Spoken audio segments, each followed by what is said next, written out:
Suitcase लेकर रीना घर से निकलने लगी तो अरुण और मोनिका चौंक कर खड़े हो गए। माँ, सूटकेस में क्या है? अरुण ने माथा सिकोड़ कर पूछा। फिक्र मत कर बेटा, इसमें तेरी पत्नी के गहने नहीं, बस मेरा कुछ ज़रूरी सामान है। रीना ने उखड़े लहजे में जवाब दिया। किस बात पर गुस्सा हो? अपने बेटे के इस प्रश्न का रीना ने कोई जवाब नहीं दिया तो अरुण ने अपनी पत्नी की तरफ गुस्से से देखा। नहीं, मैंने मम्मी से कोई झगड़ा नहीं किया है। मोनिका ने फौरन सफाई दी, लेकिन तभी कुछ याद करके वह बेचैन नजर आने लगी।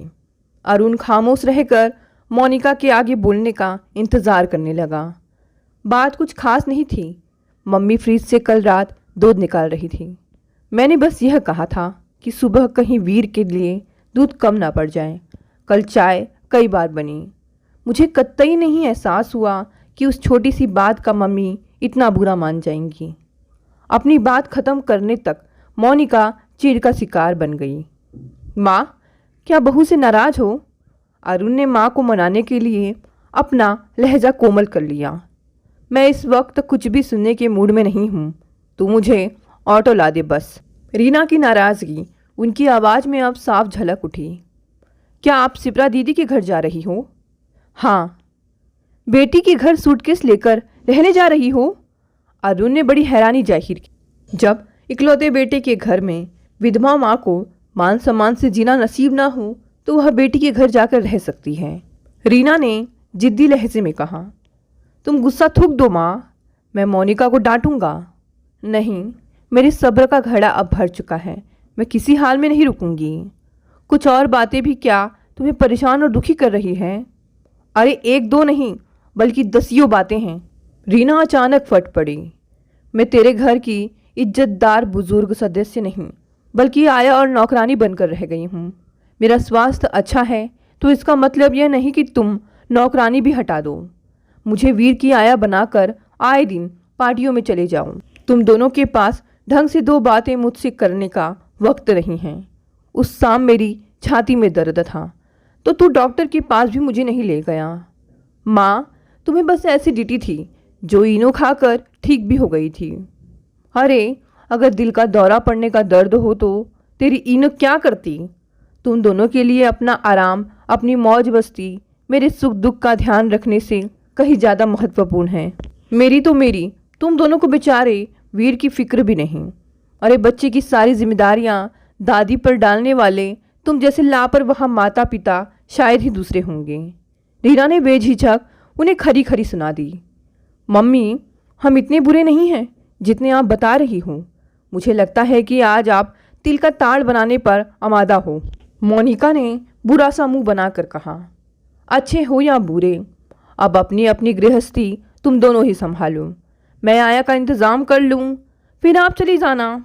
जब तक आया ना मिले तुम ऑफिस से छुट्टी ले लेना। वीर खेल कर लौट आया तो मुझे जाते देखकर रोएगा। चल, ऑटो करा दे मुझे। रीना ने सूटकेस अरुण को पकड़ाया और अजीब सी अकड़ के साथ बाहर की तरफ चल पड़ी। पता नहीं माँ को अचानक क्या हो गया। यह जिद्दी इतनी है कि अब किसी की कोई बात ही नहीं सुनेंगी। बड़बड़ाता हुआ अरुण सूटकेस उठाकर अपनी माँ के पीछे चल पड़ा। परेशान मोनिका को नई आया का इंतज़ाम करने के लिए अपनी पड़ोसिनों की मदद चाहिए थी। वह उनके घरों के फ़ोन नंबर याद करते हुए फ़ोन की तरफ बढ़ चली। करीब आधे घंटे के बाद रीना अपने बेटी के घर में बैठी हुई थी। अपनी बेटी शिप्रा और दामाद राहुल के पूछने पर उन्होंने वहीं सब दुखड़े उनको सुना दिए जो कुछ देर पहले अपने बेटे बहू को सुनाए थे। आप वहाँ खुश नहीं हैं, इसका भी कभी एहसास ही नहीं हुआ मुझे। सारी बातें सुनकर राहुल ने आश्चर्य व्यक्त किया। अपने दिल के जख्म जल्दी से किसी को दिखाना मेरी आदत नहीं है राहुल। जब पानी सिर से ऊपर हो गया तभी सूटकेस लेकर निकली हूँ। रीना का गला रूंध गया था। मम्मी, यह भी आपका ही घर है। आप जब तक दिल करें यहाँ रहें। अंश और ऋषिका नानी का साथ पाकर बहुत खुश होंगे। राहुल ने मुस्कुराते हुए उन्हें अपने घर में रुकने का निमंत्रण दे दिया। यहाँ बेटी के घर में रुकना मुझे अच्छा। माँ, विकार की बातें मत करो। शिप्रा ने प्यार से रीना को डपट दिया। बेटा बेटी में यूँ अंतर करने का समय अब नहीं रहा। जब तक मैं उस नालायक अरुण की अक्ल ठिकाने ना लगा दूं, तब तक तुम आराम से यहाँ रहो। बेटी, आराम करने के चक्कर में मैं फंसकर ही तो मैंने अपनी ये दुर्गति कराई है। अब आराम नहीं, मैं काम करूँगी। रीना ने दृढ़ स्वर में मन की इच्छा जाहिर की। मम्मी, इस उम्र में क्या काम करेंगी आप? और काम करने की झंझट में क्यों फंसना चाहती हूँ? राहुल परेशान नजर आने लगा। काम मैं वही करूँगी जो मुझे आता है। रीना बेहद गंभीर हो उठी। जब शिप्रा के पापा इस दुनिया से अकस्मात चले गए, तब यह 10 वर्ष और अरुण 7 वर्ष का था। मैं ससुराल में नहीं रही क्योंकि मुझ विधवा की उस संयुक्त परिवार में नौकरानी की सी हैसियत थी। अपने आत्मसम्मान को बचाए रखने के लिए मैंने ससुराल को छोड़ा। दिन में पापड़ बनाती और रात को कपड़े सिलती। आज फिर मैं सम्मान से जीना चाहती हूँ। अपने बेटे बहू के सामने हाथ नहीं फैलाऊंगी। कल सुबह शिप्रा मुझे लेकर अनीता के पास चलेगी। यह अनीता कौन है? राहुल ने उत्सुकता दर्शाई। मेरी बहुत पुरानी सहेली है। उसने पापड़ बनाने का लघु उद्योग कायम कर रखा है। वह मुझे भी काम देगी। अगर रहने का इंतजाम भी उसने कर दिया तो मैं यहाँ नहीं। नहीं माँ, तुम यही रहोगी। शिप्रा ने उन्हें अपनी बात पूरी नहीं करने दी और आवेश भरे लहजे में बोली। जिस घर में तुम्हारे बेटा बहू ठाठ से रह रहे हैं, वह घर आज भी तुम्हारे नाम है। अगर बेघर होकर किसी को धक्के खाने ही हैं तो वह तुम नहीं, वे होंगे। तो इतना गुस्सा मत कर बेटी। माँ, तुमने कभी अपने दुख दर्द की तरफ पहले जरा सा इशारा किया होता तो अब तक मैंने अरुण और मोनिका के होश ठिकाने लगा दिए होते हैं। बेटी, अब मैं काम करना शुरू करके आत्मनिर्भर हो जाऊंगी तो सब ठीक हो जाएगा। मुझे तुम पर गर्व है माँ। रीना के गले लगकर शिप्रा ने अपने पति को बताया। मुझे वह समय याद है जब माँ अपना सुख चैन भुलाकर दिन रात मेहनत करती थी। हमें ढंग से पाल पोस कर काबिल बनाने की धुन हमेशा इनके सिर पर सवार रहती थी। आज अरुण बैंक मैनेजर और मैं पोस्ट ग्रेजुएट हूँ तो ये माँ की मेहनत का ही फल है। लानत है अरुण पर जो आज वह माँ की उचित देखभाल भी नहीं कर रहा है। मेरी यह बेटी भी कम हिम्मती नहीं है। राहुल, रीना ने स्नेह से शिप्रा का सिर सहलाया। पापड़ बनाने में यह मेरा पूरा हाथ बटाती थी। पढ़ने में हमेशा से अच्छी रही। मेरा बुरा वक्त ना होता तो ज़रूर डॉक्टर बनती मेरी गुड़िया। आप दोनों बैठकर बातें करो। मैं ज़रा एक बीमार दोस्त का हाल चाल पूछने जा रहा हूँ। मम्मी, आप यहाँ रुकने में जरा सी भी हिचक महसूस ना करें। अरुण और मोनिका को मैं समझाऊंगा तो सब ठीक हो जाएगा। राहुल उनके बीच से उठकर अपने कमरे में चला गया। कुछ देर बाद वह तैयार होकर बाहर चला गया। उसके बदन से आ रही इत्र की खुशबू को शिप्रा ने तो नहीं, पर रीना ने जरूर नोट किया। कौन सा दोस्त बीमार है राहुल का? रीना ने अपने स्वर को सामान रखते हुए शिप्रा से पूछा। मुझे पता नहीं, शिप्रा ने लापरवाह स्वर में जवाब दिया। बेटी, पति के दोस्तों की, उसके ऑफिस की गतिविधियों की जानकारी हर समझदार पत्नी को रखनी चाहिए। माँ, 2 बच्चों को संभालने में मैं इतनी व्यस्त रहती हूँ कि इन बातों के लिए फुर्सत ही नहीं बचती। अपने लिए वक्त निकाला कर, बन सवर कर रहा कर।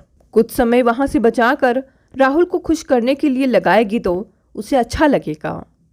मैं जैसी हूँ उन्हें बेहद पसंद हूँ। माँ, तुम मेरी फिक्र ना करो और यह बताओ कि क्या कल सुबह तुम सचमुच अनीता आंटी के पास काम मांगने जाओगी?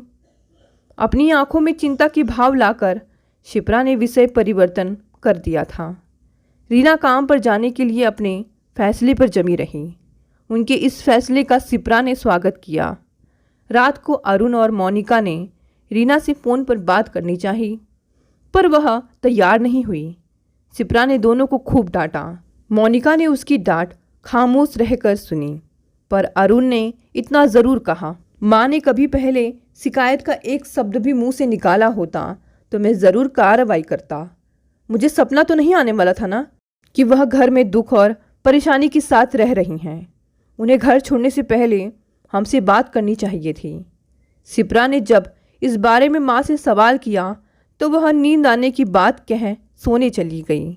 उनके सोने का इंतज़ाम अंश और ऋषिका के कमरे में किया गया था। उन दोनों बच्चों ने नानी से पहले एक कहानी सुनी और फिर लिपट कर सो गए। रीना को वीर की बहुत याद आ रही थी, इस कारण वह काफ़ी देर से सो चुकी थी। अगले दिन बच्चों को स्कूल और राहुल को ऑफिस भेजने के बाद शिप्रा माँ के साथ अनीता से मिलने जाने के लिए घर से निकली थी। अनीता का कुटीर उद्योग बड़ा बढ़िया चल रहा था। घर की पहली मंजिल पर बने हॉल में 30 औरतें पापड़ बनाने में व्यस्त थीं। वह रीना के साथ बड़े प्यार से मिली। पहले उन्होंने पुराने वक्त की यादें ताज़ा की। चाय नाश्ते के बाद रीना ने उन्हें अपने आने का मकसद बताया तो वह पहले तो चौंकी, फिर गहरी सांस छोड़कर मुस्कुराने लगी। अगर दिल करे तो अपनी परेशानियों की चर्चा करके अपना मन ज़रूर हल्का कर लेना। रीना, कभी तुम मेरा सहारा बनी थी, आज फिर तुम्हारा साथ पाकर मैं खुश हूँ। मेरा दायां हाथ बनकर तुम चाहो तो आज से ही काम की देखभाल में हाथ बटाऊं। अपनी सहेली की यह बात सुनकर रीना की पलकें नम हो उठी थी। रीना और शिप्रा ने वर्षों बाद पापड़ बनाने का काम किया। उन दोनों की कुशलता जल्द ही लौट आई। बहुत मज़ा आ रहा था दोनों को काम करने में। कब लंच का समय हो गया उन्हें पता ही नहीं चला। शिप्रा घर लौट गई क्योंकि बच्चों के स्कूल से लौटने का समय हो रहा था। रीना को अनीता ने अपने साथ खाना खिलाया। रीना शाम को घर लौटी तो बहुत प्रसन्न थी। राहुल को उन्होंने अपने उस दिन के अनुभव बड़े जोश के साथ सुनाए। रात को 8 बजे के करीब अरुण और मोनिका वीर को साथ लेकर वहां आ पहुँचे। उनको देखकर शिप्रा का पारा 7वें आसमान पर चढ़ गया। बड़ी कठिनाई से पति और माँ उसके गुस्से को शांत कर पाए। चुप होते होते भी शिप्रा ने अपने भाई व भाभी को खूब खरी खोटी सुना दी थी। माँ, अब घर चलो। इस उम्र में और हमारे होते हुए तुम्हें काम पर जाने की कोई ज़रूरत नहीं है। दुनिया की नज़रों में हमें शर्मिंदा कराकर तुम्हें क्या मिलेगा? अरुण ने आहत स्वर में प्रश्न किया। मैं इस बारे में कुछ नहीं कहना और सुनना चाहती हूँ। तुम लोग चाय पियो, तब तक मैं वीर से बातें कर लूँ। रीना ने अपने 5 वर्षीय पोते को गोद में उठाया और ड्राइंग रूम में उठकर बच्चों के कमरे में चली गई। उस रात बेटा और बहू माँ को साथ वापस ले जाने में असफल रहे। लौटते समय दोनों का मूड बहुत खराब हो रहा था। मम्मी अभी गुस्से में हैं, कुछ दिनों के बाद उन्हें समझा बुझा कर हम भेज देंगे। राहुल ने उन्हें आश्वासन दिया। उन्हें पापड़ बनाने के काम पर जाने से भी रोको जीजा जी, अरुण ने प्रार्थना की। जो भी इस बात को सुनेगा हम पर हंसेगा। अरुण, मेहनत व ईमानदारी से किए जाने वाले काम पर मूर्ख लोग ही हंसते हैं। माँ ने यही काम करके हमें पाला था। कभी जाकर देखना कि अनिता आंटी के यहाँ काम करने वाली औरतों के चेहरे पर स्वाभिमान और खुशी की कैसी चमक मौजूद रहती है। थोड़े से समय के लिए मैं भी वहाँ रोज़ जाया करूँगी माँ के साथ। अपना फैसला बताते हुए शिप्रा बिल्कुल भी नहीं झिझकी थी। बाद में राहुल ने उसे काम पर न जाने के लिए कुछ देर तक समझाया भी, पर शिप्रा ने अपना फैसला नहीं बदला। मेरी बेटी कुछ मामलों में मेरी तरह से ही जिद्दी और धुन की पक्की है। राहुल, यह किसी पर अन्याय होते भी नहीं देख सकती। तुम नाराज़ मत हो, कुछ दिनों के लिए इसे अपनी इच्छा पूरी कर लेने दो। घर के काम का हर्जा इसका हाथ बटाकर मैं नहीं होने दूंगी। तुम बताओ, तुम्हारे दोस्त की तबीयत कैसी है? रीना ने अचानक विषय परिवर्तन कर दिया। मेरे दोस्त की तबीयत को क्या हुआ? राहुल चौंका। अरे कल तुम अपने एक बीमार दोस्त का हालचाल पूछने गए थे ना? हाँ, वह अब ठीक है, बेहतर है। अचानक बेचैन नज़र आ रहे राहुल ने अखबार उठाकर उसे आंखों के सामने यूं किया मानो सांस की नज़रों से अपने चेहरे के भावों को छिपा रहा हो।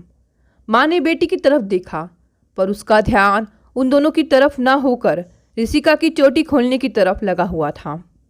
रीना के साथ शिप्रा भी रोज पापड़ बनाने के काम पर जाती। माँ शाम को लौटती, पर बेटी 12 बजे तक ही लौट आती। दोनों इस दिनचर्या से बेहद खुश थी। वीर को याद करके रीना कभी कभी उदास भी हो जाती थी, नहीं तो बेटी के घर उनका समय बहुत अच्छा बीत रहा था। माँ को वापस ले जाने में अरुण और मोनिका पूरे 2 हफ्ते के बाद सफल हुए। आया की देखभाल वीर के लिए अच्छी नहीं है मम्मी। वह चिड़चिड़ा और कमज़ोर होता जा रहा है। सारा घर आपकी गैर मौजूदगी में बिखर सा गया है। मैं हाथ जोड़कर प्रार्थना करती हूँ, अपनी सारी गलतियाँ सुधारने का वादा करती हूँ। बस अब आप घर चलिए प्लीज़। हाथ जोड़कर यूँ विनती कर रही बहू को रीना ने अपनी छाती से लगाया और घर लौटने को राजी हो गई। सिप्रा ने पहले ही यह सुनिश्चित करवा लिया कि घर में झाड़ू पोछा करने व बर्तन मांजने वाली बाई आती रहेगी। वह तो आया को भी आगे के लिए रखवाना चाहती थी, पर इसके लिए माँ ही तैयार नहीं हुई। मैं जानती थी कि आज मुझे लौटना पड़ेगा, इसलिए मैं अनीता से 15 दिन की अपनी पगार ले आई थी। हम सबसे पहले बाजार चलेंगे। तुम सबको अपने पैसों से मैं दावत दूंगी और उपहार भी। रीना की इस घोषणा को सुनकर बच्चों ने तालियां बजाई और खुशी से मुस्कुरा उठे। रीना ने हर एक को उसकी मनपसंद की चीज़ बाजार में खिलवाई। राहुल और अरुण को कमीज़ मिली। सिप्रा और मोनिका ने अपनी पसंद की साड़ियाँ पाईं। ऋषिका ने ड्रेस खरीदी। अंश को बैट मिला और वीर को बैटरी से चलने वाली कार। वापस लौटने से पहले सास ने अकेले दामाद को साथ लिया और उस आलीशान दुकान में घुस गई जहां औरतों की हर प्रसाधन सामग्री बिकती थी। क्या आप यहाँ अपने लिए कुछ खरीदने आई हैं मम्मी? राहुल ने उत्सुकता जताई। नहीं, यहाँ से मैं कुछ छाया के लिए खरीदना चाहती हूँ, रीना ने गंभीर लहजे में जवाब दिया। छाया कौन? एकाएक ही राहुल के चेहरे का रंग उड़ गया। तुम्हारी दोस्त जो मेरी सहेली के फ्लैट के सामने वाले फ्लैट में रहती है, वही छाया जिससे तुम मिलने अक्सर उसके फ्लैट पर जाते हो, जिसके साथ तुमने गलत तरह का रिश्ता जोड़ रखा है। मम्मी, ऐसी कोई बात नहीं है। राहुल प्लीज़ झूठ बोलने की कोशिश मत करो और मेरी यह चेतावनी ध्यान से सुनो। रीना ने उसकी आंखों में आंखें डालकर सख्त स्वर में बोलना शुरू किया। सिप्रा तुम्हारे प्रति, घर व बच्चों के प्रति पूरी तरह से समर्पित है। पिछले दिनों में तुम्हें इस बात का अंदाज़ा हो गया होगा कि वह अन्याय के सामने चुप नहीं रह सकती। मेरी बेटी मान सम्मान से जीने को सबसे महत्वपूर्ण मानती है। उसे छाया की भनक भी लग गई तो तुम्हें छोड़ देगी। मेरी बेटी सूखी रोटी खा लेगी पर जिएगी इज्जत से। जैसे मैंने बनाया वैसे ही वह भी पापड़ बनाकर अपने बच्चों को काबिल बना लेगी। आज के बाद तुम कभी छाया के फ्लैट पर गए तो मैं खुद तुम्हारा कच्चा चिट्ठा सिप्रा के सामने खोलूँगी। तुम्हें मुझे अभी वचन देना होगा कि तुम उससे संबंध हमेशा के लिए समाप्त कर लोगे। अगर तुम ऐसा नहीं करते हो तो अपनी पत्नी व बच्चों से दूर होने को तैयार हो जाओ। अपनी गृहस्थी उजाड़ कर फिर खूब मज़े से छाया के साथ मौज मस्ती करना। राहुल ने कांपती आवाज़ में अपना फैसला सुनाने में ज़्यादा वक्त नहीं लिया। मम्मी, आप सिप्रा से कुछ मत कहना। वह खुददार औरत मुझे कभी माफ़ नहीं करेगी। गुड, मुझे तुमसे ऐसी ही जवाब की उम्मीद थी। आओ बाहर चलें। रीना एक तीर से 2 शिकार करके बहुत संतुष्ट थी। उन्होंने घर छोड़कर बेटे व बहू को अपना महत्व व उनकी जिम्मेदारियों का एहसास कराया था। साथ ही बेटी के व्यक्तित्व की कुछ विशेषताओं से दामाद को परिचित कराकर उसे सही राह पर लाई थी। दोस्तों, ये कहानी यहीं समाप्त हो गई। कहानी पसंद आई तो इसे लाइक, शेयर और कमेंट करें। धन्यवाद दोस्तों, मिलते हैं अगली नई कहानी से।